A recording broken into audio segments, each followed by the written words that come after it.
ಅಂತಿಂತ ಆಸಾಮಿಯಲ್ಲ. ಕಳೆದ 3 ವರ್ಷದಿಂದ ಪೊಲೀಸರಿಗೆ ಸಿಗದೆ ಕಳ್ಳಾಟ ಆಡಿದ್ದ ಐನಾತಿ. ಕಾಕಿಗಳಿಗೆ ಚಳ್ಳೆ ಹಣ್ಣು ತಿನ್ನಿಸ್ತಿದ್ದ ಕಳ್ಳನ ನಸೀಬು ಕೆಟ್ಟು ಕೊನೆಗೂ ಪೊಲೀಸರ ಕೈಗೆ ತಗಲಾಕೊಂಡಿದ್ದಾನೆ. ಅಷ್ಟಕ್ಕೂ ಆತನ ಕಳ್ಳತನದ ಸ್ಟೈಲ್ ಹೇಗಿರುತ್ತೆ ಅಂತ ನೀವೇ ನೋಡಿ. ಬೆಂಗಳೂರು ಪೊಲೀಸರಿಗೆ ತಲೆನೋವಾಗಿದ್ದ ಕಿಲಾಡಿ ಕಳ್ಳ. ಕಾಕಿ ತೋಡಿದ್ದ ಕೆಡ್ಡಾಗಿ ಬಿದ್ದ ಮೊಹಮ್ಮದ್ ಇಸ್ರಾರ್.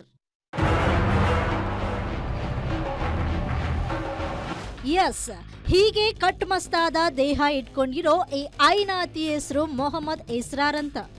ಮೈ ಬಗ್ಗಿಸಿ ದುಡಿಯೋ ಬದಲು ಶಾರ್ಟ್ ಕಟ್ನಲ್ಲಿ ದುಡ್ಡು ಮಾಡಬೇಕು ಅಂತ ಕಳ್ಳತನದ ಹಾದಿ ಹಿಡಿದಿದ್ದ ಈತನ ಮೇಲೆ ಹಲವು ಪೊಲೀಸ್ ಠಾಣೆಯಲ್ಲಿ ದೂರು ದಾಖಲಾಗಿತ್ತು.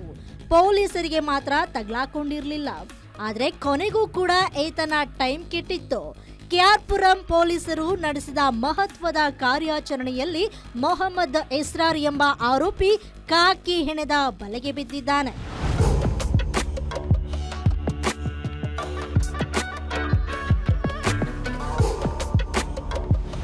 ಬಂಧಿತ ಆರೋಪಿ ಮೊಹಮ್ಮದ್ ಇಸ್ರಾರ್ ತಡರಾತ್ರಿ ಮನೆಗಳ್ಳತನ ಮಾಡ್ತಾ ಇದ್ದ. ತನ್ನ ಗುರುತು ಪತ್ತೆಯಾಗದಂತೆ ಬೇರೆ ಬೇರೆ ರೀತಿಯಲ್ಲೇ ಪ್ಲಾನ್ ಮಾಡ್ತಿದ್ದ. ಕಳ್ಳತನ ಮಾಡುವ ಮುನ್ನ ಮತ್ತು ಕಳ್ಳತನ ಮಾಡಿದ ನಂತರ ಬಟ್ಟೆಗಳನ್ನ ಬದಲಾಯಿಸ್ತಾ ಇದ್ದ.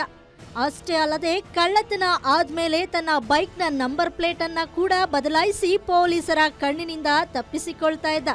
ಸದ್ಯ ಬಂಧಿತ ಆರೋಪಿ ಬಳಿ ಬರೋಬ್ಬರಿ 70 ಲಕ್ಷ ರೂಪಾಯಿ ಮೌಲ್ಯದ 500 ಗ್ರಾಂ ಚಿನ್ನಾಭರಣ ಹಾಗೂ 1.5 ಕೆಜಿ ಬೆಳ್ಳಿಯನ್ನ ವಶಪಡಿಸಿಕೊಳ್ಳಲಾಗಿದೆ. ಅಲ್ಲದೆ ಒಟ್ಟು 17 ಕಳ್ಳತನ ಪ್ರಕರಣಗಳನ್ನ ಭೇದಿಸುವಲ್ಲಿ ಪೊಲೀಸರು ಯಶಸ್ವಿಯಾಗಿದ್ದಾರೆ. ಆರೋಪಿ ಮೇಲೆ 4 ಕೇಸ್ ಇದೆ. ಶಿವಾಜಿನಗರ್, ಉಪ್ಪಾರ್ಪೇಟ್, ವಿವೇಕ್ ನಗರ್ ಮತ್ತೆ ಆರ್ಟಿ ನಗರಲ್ಲಿ.